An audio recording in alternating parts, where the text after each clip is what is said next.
We'll guide you through how to add music to a Telegram profile. If you find this useful, then consider subscribing and liking the video. Here we are on Telegram, and so for whatever reason you want to add music to a Telegram profile, I think it's a great way of sort of describing who you are because you can go and set a certain tone and vibe by a piece of music.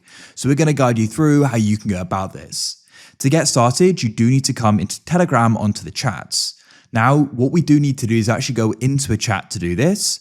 So do a chat that you know them well, because we are going to have to go and send the music to them in order to go and add it to our profile. It's just a process at the moment. So for example, I'm just going to do it in this group here as I know these people. Now, what you can do is you can go and press on the paperclip icon in the bottom left. Then what you can do is you want to go and find the option for file. And then you can press select from files and you need to go and find the music. So it will involve having it on your device. I already have the sound on the device I want to do this with. So select it and you can go and press open. There are different sites you can go and get songs from, like Pixabay and no copyright sounds. There's lots of different sources you can get music from. Then once you've sent it, go and tap on it like so, and it'll start playing at the top. You want to then go and tap on it like so, and you'll see the option add to profile. Tap there and it's been added.